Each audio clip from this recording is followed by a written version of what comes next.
Tennessee State head coach Eddie George. The Tigers coming off an overtime win against Tennessee Tech, 3-3 overall, 1-1 in the OVC. They will be at Eastern Illinois this week, 2 p.m. Central Time. So, Coach, just some thoughts on your team's win, back-to-back wins, and we'll go into questions. Yeah, it's good to put together 2 wins together. We talked about stacking wins, and they found a way to do it. After looking at the film, we realized that we left a lot of plays out there as usual, but to find a way to win a game with the penalties and certainly the turnovers and losing the turnover battle says a lot about the resilience of this football team. And we still have a ways to go. We still got so many areas where we can get better. And we're just not trying to find ways to win ball games. We're trying to be a dominant team in the process, and that takes time. So, you take 2 steps forward, you take 1 step back, and we did that, but we found a way to win. And we got our hands full this weekend with yet another formidable opponent in Eastern Illinois on the road. So that's going to be equally challenging. Thanks, Coach. We'll go to some questions. Mike, if you'd like to go ahead and start. Yeah. Eddie, you mentioned after the game, your team has now won 3 out of 4 games, back-to-back OVC games. Though one of them doesn't count in the standings. You're having a successful season, in other words. And you mentioned after the game, you can't wait to see the stadium packed. Talk about the small crowds, if that has been disappointing, or did you come in expecting to have to rebuild the fan base? I didn't know what to expect in terms of the fan base. I know this is a very passionate fan base, and they care about Tennessee State football. But, to be honest with you, it is disappointing to walk out there and to see literally the stands. I mean, I appreciate the people that did come out. I appreciate the fans that have supported us. But it is discouraging when you see that, because you don't have a real home field advantage. You're playing in a stadium in front of nobody. But I will say this: that's not an excuse for us to be distracted. I was used to that as a player. We used that as an advantage. But the reality of it is, we didn't really start winning ball games until we had a real home advantage with the Titans. When we packed out Nissan Stadium, or Adelphia Stadium at the time. And I realized that this is college football. We're not going to, fill the bottom half up. But I came to a couple of the spring games. There were more people at the spring games than there were at Nissan. And, I understand that there are some things wrapped around it that, from a cost perspective, doesn't make sense for the average fan in terms of parking and utilizing space and all of that.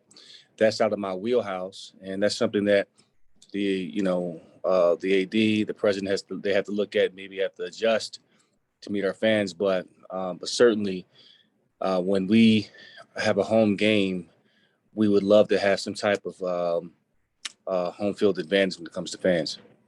Can it provide a little? Okay, you've got homecoming coming up next at home, and I know you don't want to look ahead to that, but a win at Eastern Illinois would really keep that momentum going, and would provide a really good, and traditionally Tennessee State's homecomings have been phenomenal. So, does that provide even a little bit of extra motivation this week to keep that motivation going when you're coming home for homecoming and maybe bring a big crowd?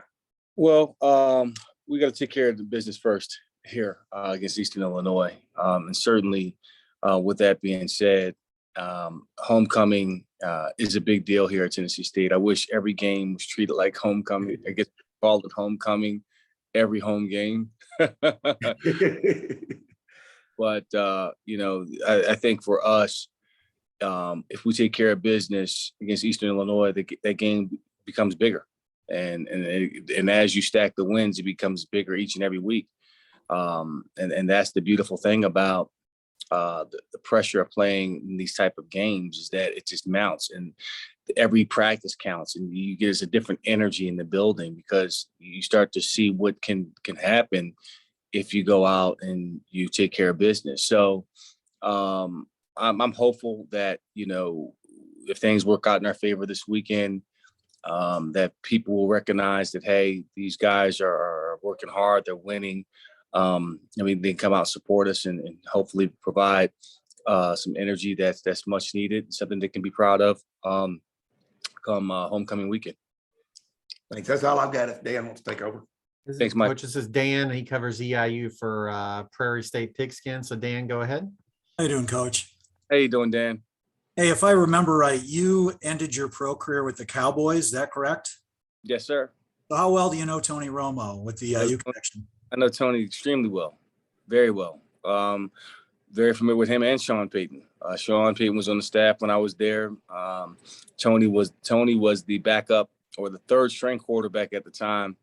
And I remember Tony just being in the locker room, in his locker, reading leadership books from Phil Knight, Michael Jordan, all these great CEOs. And I said, this dude's going to be something someday. I don't know how talented he is, but he's going to make a great CEO, great leader. And he had that charisma about him. He was always, he always had that aura about him and that sense of self-confidence that you just knew he was special. And what he turned into was a phenomenal quarterback for the Cowboys and an even better commentator now that he's doing color commentary for CBS. And I'm very familiar with his pedigree. All right, switching to Sean, could you have envisioned, what he was going to go on to do? Sean Payton? Yes. Yeah, Sean was on staff. He's talented. I love Sean. It's so hard to think now back then that he would go on to be a Super Bowl winning coach, smart, witty guy, understands football, very demanding. Oh man, it's hard to believe that. Damn, I actually coached or was coached by Sean Payton at some point in my career, and but he's just a wonderful guy to work with. Well, when you get to Charleston on Saturday, you can look up behind your sideline there, and you'll see those two guys' banners hanging behind you on the wall. So that'll be kind of interesting for you. That would be fun. I got one more for you. So outside of, I'm guessing, Chicago and Champaign, have you ever been to Illinois? Outside of Chicago and Champaign? Yeah. I covered when I worked with Westwood One, I did some ball games. Well, it was in Champaign. So outside of that, I spent some time in Burr Ridge. I came up to Bo Jackson's events a couple times for his golf tournament. And I guess I spent some time in Illinois. Okay, just curious out of that. And the other name you're going to probably see up there, you'll see Jimmy Garoppolo's name, of course. So Jimmy Garoppolo. But of course, Tennessee State has a fine tradition as well. No, Eastern Illinois, very familiar with Eastern Illinois' tradition of great quarterbacks, great players. I just hope that tradition doesn't continue this weekend. Adam Cushing is saying the same thing about Tennessee State. So yeah, so it's a great brand. The OVC, as I'm learning, these teams are well coached, no matter who you play. A great tradition. They're disciplined, and they play hard. Everyone. And when I look at this team, I don't look at their record. I look at their energy. They play with a great deal of heart. They don't quit. And they believe they're going to be in every single ball game, no matter who they're playing against.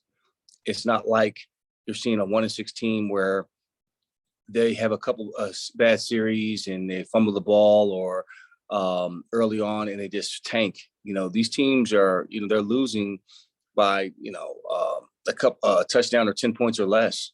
And they're really close to being successful as we are. So this is a very dangerous team.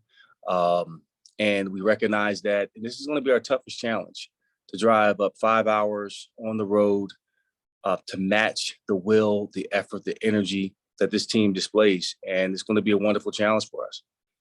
Appreciate your time today. Thank you. Thank you, Dan. Coach, I want to know about your team was down in the fourth quarter and you made some big plays and you had a big drive to kick the field goal and then you won in overtime. Just the growth of your team and being able to make those big plays when it counted to overcome that deficit and how maybe that's improved since the beginning of the year and the growth the team has had. Well, we're finding out who we are, Kyle. I think as a team, I know as a team, our defense has played great in situations, especially in the red zone. They're not giving up touchdowns, which gives our offense a chance to find themselves and to find the grind and the courage to figure out how to win in those situations and to answer back, the counterpunch, if you will. And our offense is continuing to grow. We're still trying to find who we are, finding out who we are and defining who we are in the process of this. You know, I told the team today that, you know, this is a process. This is where we are in the process. And we have to continue to stack our practices, you know, our preparation. We have to be consistent across the board in everything and anything that we do, because that spills over into how we perform every Sunday or every Saturday. So, you know, to see that that growth there, that belief starting to come in our players' eyes in terms of them trying to finding a way to win was gratifying. But now we just have to be consistent and not put ourselves in bad situations and try to play a clean ball game without any penalties or minimize the penalties and try to win the turnover battle. Anybody else? Other questions? Mike, are you good? I'm good. All right. Well, Coach, thanks for your time this morning. Best of luck Saturday. We'll talk to you again next Tuesday. Thank you. See you guys later.